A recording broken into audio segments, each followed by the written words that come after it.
Amigos y amigas de Radio América, bienvenidos y bienvenidas a nuestro programa Corazón Limpio.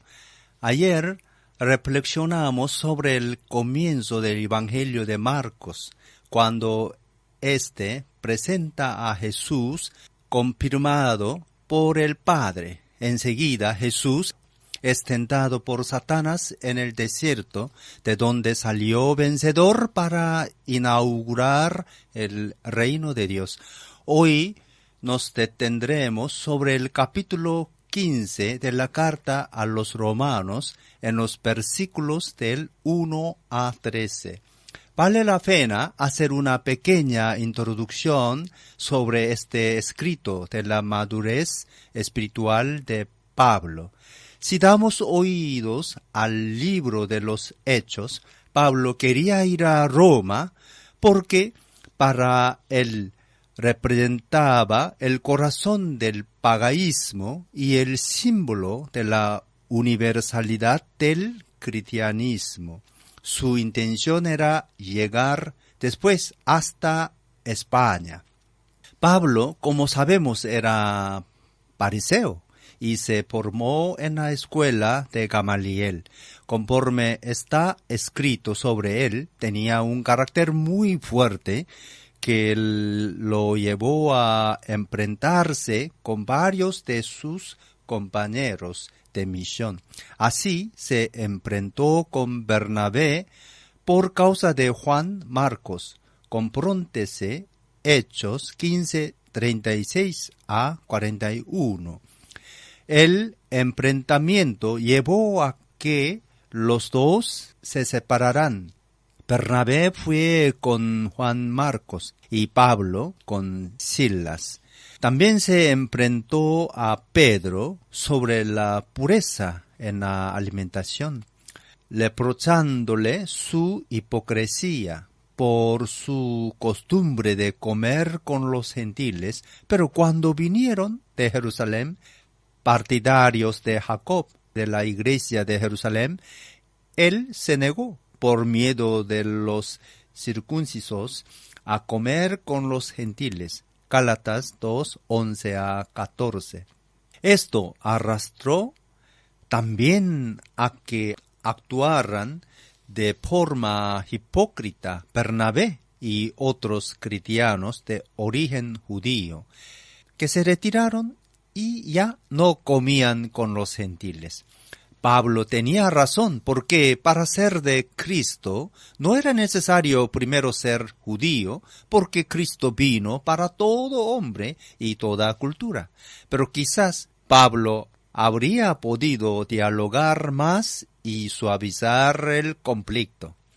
Es lo que ocurrió más adelante, cuando, quizás por la edad o por la experiencia ministerial y el crecimiento espiritual, cambió su postura, anteponiendo el cuidado a las personas a la obra misionera.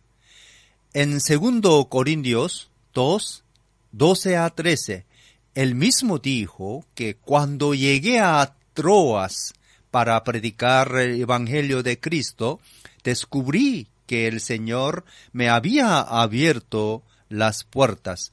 Aún así, me sentí intranquilo por no haber encontrado allí a mi hermano Tito, por lo cual me despedí de ellos y me fui a Macedonia. Esto denota que lo central ya no era más solo la obra, sino también el bien de las personas. Vemos esto también en el capítulo 16 de la carta a los Romanos, donde recuerda a muchos de sus colaboradores y a otros misioneros que anduvieron con él durante su ministerio. Roma era en el tiempo de Pablo el centro del mundo conocido, una ciudad cosmopolita y multicultural, porque reunía personas de todo tipo, que venían de todos lados del imperio. El mensaje cristiano llegó a la ciudad muy temprano, llevado por judíos provenientes de Palestina, cuando estos, en el año 49 después de Cristo, fueron expulsados por el emperador Claudio. La comunidad cristiana continuó gracias a los cristianos de origen pagano. El edicto de expulsión perdió su vigencia en el año 54 después de Cristo. Pablo escribió a los romanos por el año 57 después de Cristo desde Corintio. Es un escrito extenso, teológicamente y doctrinalmente bien elaborado. El centro, como en todos los escritos de Pablo, es Cristo, como él testimonió en toda su vida espiritual y misionera. Cristo es el liberador de todos aquellos que lo aceptan por la fe. Es cierto que toda criatura sufre bajo el peso del pecado, pero Dios Padre se ha compadecido de la humanidad pecadora, enviando a su Hijo que, muriendo en la cruz, fue motivo de salvación y redención para todos.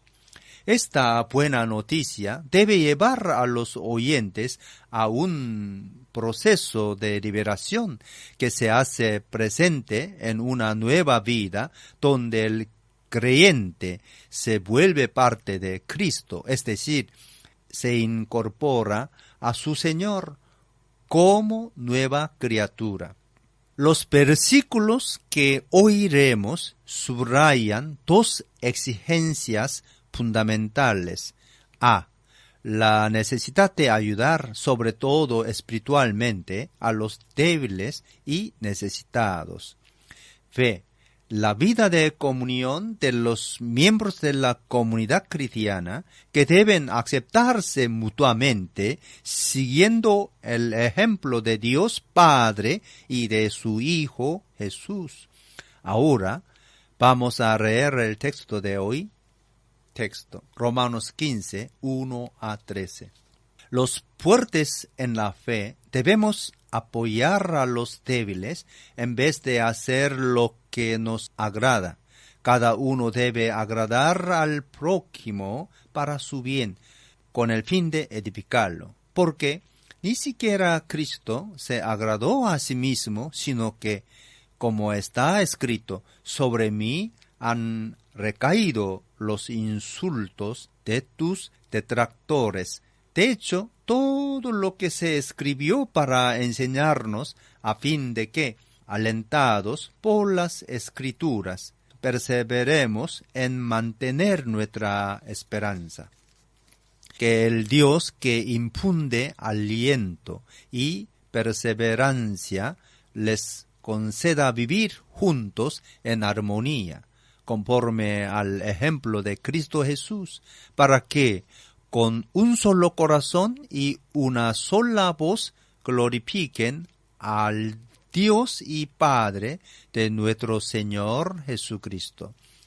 Por tanto, acéptense mutuamente, así como Cristo los aceptó a ustedes para gloria de Dios. Les digo que Cristo se hizo servidor de los judíos para demostrar la fidelidad de Dios, a fin de confirmar las promesas hechas a los patriarcas y para que los gentiles glorifiquen a Dios por su compasión, como está escrito. Por eso te alabaré entre las naciones, cantaré salmos a tu nombre. Segundo Samuel 22:50. Salmo 18:49. En otro pasaje dice, alégrense naciones con el pueblo de Dios, Deuteronomio 32:43. Y en otra parte, alaben al Señor naciones todas, pueblos todos, cántenle alabanza. Salmo 117:1. A su vez, Isaías afirma: brotará la raíz de Isaí, el que se levantará para gobernar a las naciones. En él los pueblos pondrán su esperanza. Isaías 11:10. Que el Dios de la esperanza los llene de toda alegría y paz a ustedes que creen en él, para que rebosen de esperanza por el poder del Espíritu Santo. Comentario. La reflexión de Pablo, que concierne la libertad y la responsabilidad mutua, y la mención sobre los fuertes y los débiles, deja claro que el capítulo 15 es una directa continuación del capítulo precedente. Por eso se pueden unir los dos capítulos, resumiendo el contenido de los dos de esta manera. Primero, aceptarse o acogerse mutuamente, porque Dios nos aceptó a todos en Cristo. 14:1 a 3, 15:7. Segundo, no juzgarnos los unos a los otros, porque Cristo es maestro y juez. 14:3 a 12. Tercero, el amor es más importante que la libertad personal. 14:13 a 23. Cuarto, seguir el ejemplo de Cristo e ignorar nuestros propios derechos para la edificación de los demás y el bien de todos. 15:1 a 13. La referencia de 15:5 a 6 refleja los tres objetivos de los dos capítulos, es decir, A. Vivir en armonía. B. Vivir conforme el ejemplo de Cristo. C. Alabar a Dios de corazón y labios unificados. Esta tensión entre la libertad personal y la responsabilidad mutua la encontramos también en los capítulos de 8 a 10 de la primera carta a los Corintios. En Romanos 14:1 a 12, Pablo escribió que los cristianos no deben ni despreciar ni condenar a nadie. La verdad es que los cristianos que frecuentan la comunidad de fe se encuentran a varios niveles de madurez espiritual y vienen en ambientes muy distintos que influencian sus comportamientos y sus vidas. Pablo se preocupa por todos. Y como Jesús no quiere que nadie se pierda por la dureza de la relación instauradas dentro de la comunidad de fe. Por eso la primera cosa que debemos aprender en la convivencia entre personas tan diferentes es a no juzgar. Cada vez que juzgamos, lo hacemos a partir de nuestra experiencia de vida y de fe, de nuestro punto de vista que elevamos a punto de vista común. A lo largo de la historia, el cristianismo se organizó en muchas iglesias y denominaciones con amplias diferencias entre sí. Abajo, para un mejor entendimiento, presentamos algo sobre la Iglesia Católica y sobre la Iglesia Presbiteriana de Corea. El mundo católico tiene tres cosas importantes. A. La liturgia, que se desarrolla en las celebraciones y oraciones personales y comunitarias. B. La catequesis, para enseñar a los niños y a todos los que quieren prepararse para recibir los sacramentos y para profundizar su fe. C. La caridad, que se desarrolla en las múltiples obras y pastorales sociales que la Iglesia lleva adelante, como atención a los más necesitados. La Iglesia Presbiteriana Coreana tiene dos puntos importantes como obligación para los pastores que encontramos en Hechos 6:4. A. La oración. El pastor primero debe orar por los que están bajo sus cuidados y después por todos y por todas las situaciones. Los pastores en la oración tienen que mirarse a sí mismos y pedir la misericordia divina para sí y para los demás. B. El ministerio de la palabra. El pastor es el experto de la palabra y debe estudiarla y meditarla cotidianamente. Hay otros dos puntos importantes que no comprometen solo a los pastores, sino a toda la iglesia. A. La enseñanza del catequismo. Hay dos tipos de catequismo, para las personas adultas y para los niños. Normalmente la Iglesia Presbiteriana Coreana usa como texto para el catequismo la Confesión de Westminster, basado en un conjunto de preguntas y respuestas. B. Las obras sociales. La Iglesia trabaja con los enfermos, los desválidos y con todo tipo de necesidad conforme a los dones de cada uno de sus miembros. El gobierno apoya a las iglesias y a todas las religiones y denominaciones que hacen trabajo social, con dinero, edificios o con otras formas de ayudas.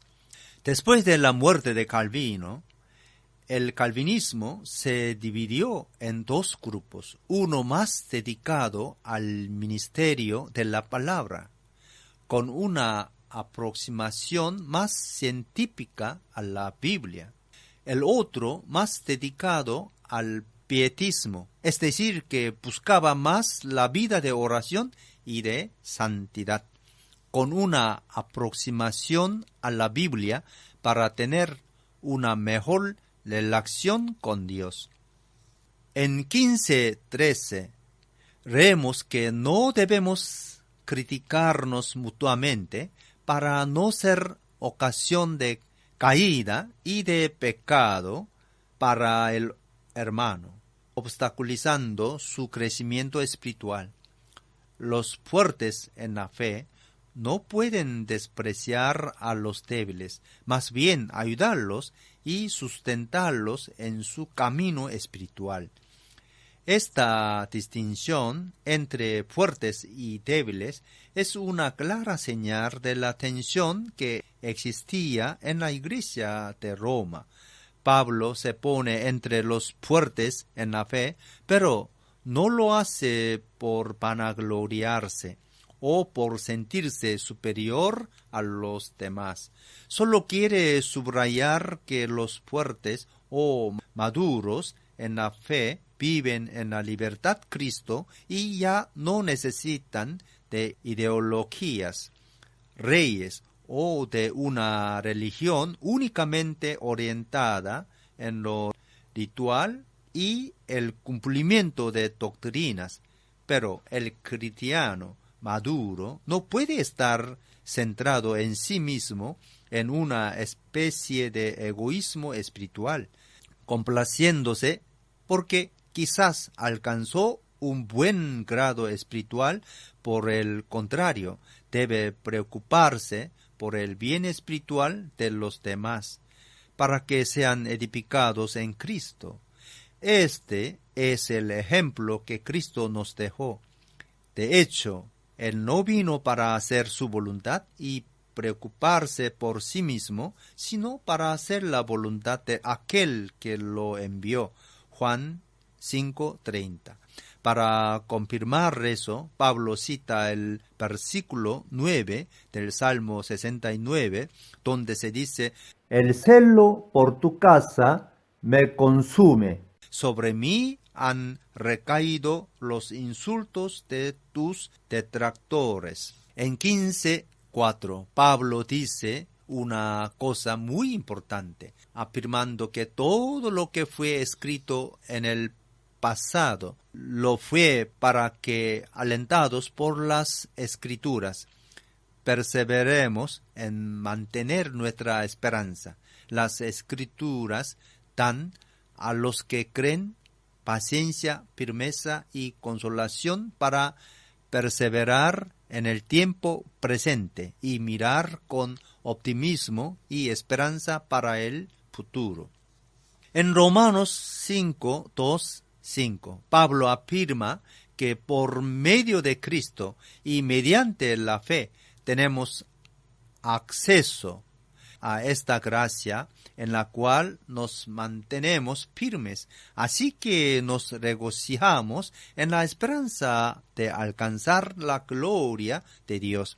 Y no solo en esto, sino también en nuestros sufrimientos, porque sabemos que el sufrimiento produce perseverancia. La perseverancia entereza de carácter. La entereza de carácter, la esperanza. Y esta esperanza no defrauda, porque Dios ha derramado su amor en nuestro corazón por el Espíritu Santo que nos ha dado. Hoy, la palabra esperanza perdió su significado más genuino y se tornó un término para designar una incertidumbre del tipo: espero que mañana sea un buen día, espero que las cosas estén mejor en mi vida, espero encontrar un trabajo y otras cosas parecidas. La Biblia nos recuerda que la esperanza no es una apuesta para un futuro mejor, sino certeza y seguridad que tiene su fundamento en la palabra de Dios y en su fidelidad. Porque Él es el fiel por excelencia y nunca decepcionó a cuantos confiaron en Él. Perseverancia y consuelo provienen de Dios, como leemos en el versículo 5 y también en el Salmo 41, donde se dice que puse en el Señor toda mi esperanza. Él se inclinó hacia mí y escuchó mi clamor. Todos necesitamos de perseverancia y consuelo, sobre todo en los momentos difíciles de nuestra vida. El Señor nos acoge siempre y lo hizo cuando todavía éramos débiles y pecadores. Por eso somos llamados a acogernos en nuestras diversidades y a construir una convivencia armoniosa. Todo esto para que podamos alabar a Dios, no en las divisiones y contiendas, sino con el amor de Espíritu Santo somos uno. El modelo que tenemos para caminar unidos en la diversidad es Cristo Jesús, que derribó todas las barreras de división, porque nos dejó el Espíritu Santo para que en Dios, que es Padre de todos, seamos una única familia en la fe.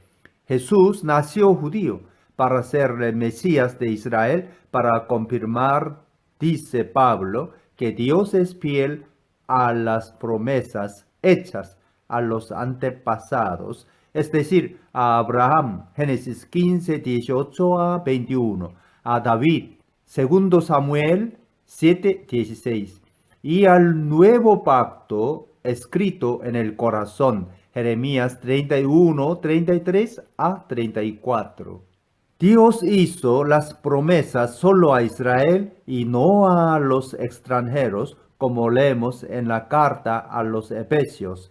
Recuerden que en este entonces ustedes estaban separados de Cristo, excluidos de la ciudadanía de Israel y ajenos a los pactos de la promesa, sin esperanza y sin Dios en el mundo.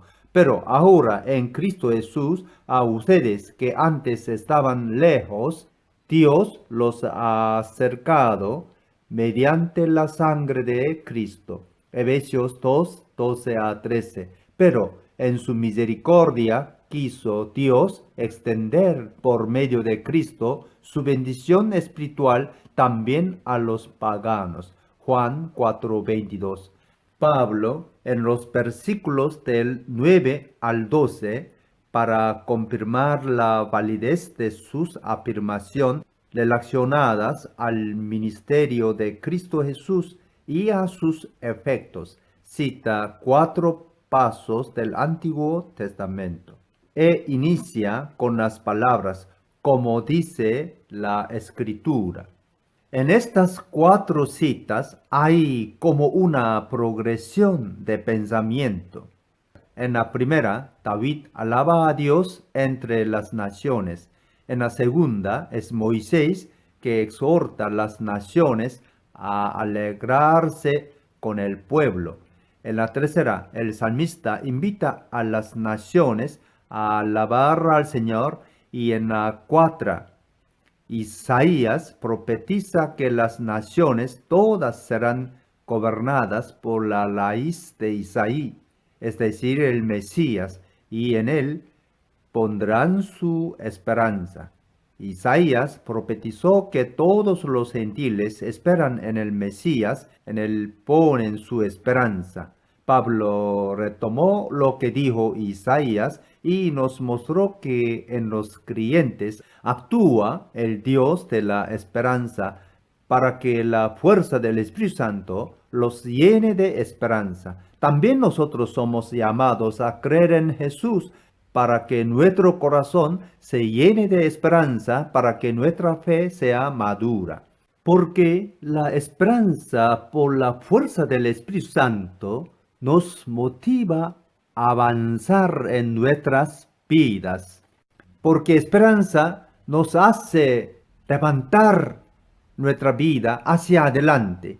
En el versículo 13 leemos que Dios, de quien procede la esperanza, llena de alegría y paz nuestra fe, y que el Espíritu con su fuerza nos colmar de esperanza. Aquí hay un llamado a la perseverancia por la fe en Cristo y por la potencia del Espíritu Santo que desemboca en una alegría y paz que llena el corazón de cada creyente. La fe en Cristo no es solo una respuesta inicial, sino un estilo de vida que da continuidad a la respuesta de fe. Y es de aquí que nace la plenitud de la esperanza y de la alegría. Todos necesitamos vivir en la esperanza y en la alegría plena que tienen su origen en Dios. Pero la esperanza y la alegría de los creyentes no nacen por el hecho de que hagamos ciertas prácticas religiosas en lugar de otras, que comamos cierto tipo de comida o dejemos de comerla, o que tengamos algunas creencias especiales. Todo eso no interesa. La alegría y la paz verdaderas que llenan nuestros corazones de esperanza viva proceden del Espíritu Santo y son el fruto de una fe a toda prueba, como leemos en Hebreos 11, 1 a 2. Ahora bien, la fe es la garantía de lo que se espera, la certeza de lo que no se ve. Gracias a ella fueron aprobados los antiguos. Estos por la fe fueron conducidos a abundar en la esperanza por la fuerza del Espíritu Santo. En Romanos 8, 24 a 25, Pablo escribió, porque en esa esperanza fuimos salvados, pero la esperanza que se ve ya no es esperanza. ¿Quién espera lo que ya tiene? Pero si esperamos lo que todavía no tenemos, en la espera mostramos nuestra constancia. Pablo en sus escritos habla de la salvación por la fe. Aquí en su madurez espiritual nos dice que fuimos salvados también en la esperanza por el hecho de que el Espíritu Santo actúa en nosotros de manera dinámica para la madurez en la fe. Porque en la esperanza encontramos la energía para llenar adelante nuestro ministerio de creyentes. Para concluir nuestra meditación, queremos añadir dos palabras sobre Pablo como predicador de la alegría en Cristo Jesús. Para él, la fuente de la alegría es la fe. Después de Cristo, maestro insuperable de la alegría en su predicación, Pablo es el apóstol que más comprendió y anunció el mensaje de la alegría. La predicación de Pablo se desarrolló en el mundo y la cultura greco-romana, que vivía un pesimismo radical, casi un desespero. Él presentó el Evangelio de la alegría y de la esperanza, cuya fuente y centro es Jesucristo. La alegría de la fe es fruto del Espíritu Santo. Gálatas 5:22. Aún más es la alegría en el Espíritu. Romanos 14:17. Primero Tesalonicenses 1:6. Pero esta alegría no es un fácil entusiasmo o una efímera euforia, sino la certeza de que, pese a las tribulaciones, a los sufrimientos de la vida y pese a la misma muerte, estamos bajo la victoria de la resurrección de Cristo. Amigos y amigas, terminamos nuestra meditación sobre la alegría y la esperanza de la fe. El cristiano no puede ser una persona triste o peor que anda con falta de sentido. No sabemos cuál es la piedra preciosa de la que fuimos tallados y cuál es el futuro que nos espera. Por tanto, somos llamados a vivir en la alegría de Cristo. Abramos nuestros corazones a la acción del Espíritu Santo y aprendamos de Pablo, el apóstol de los gentiles, que pase a su trabajo duro y agobiante, siempre vivió y anunció un evangelio de la alegría y de la esperanza. Les invito a estar conmigo el próximo sábado. Buena semana en la alegría y la esperanza del Señor Jesús. Dios bendiga a todos ustedes, a sus familias. Hasta luego, si Dios quiere.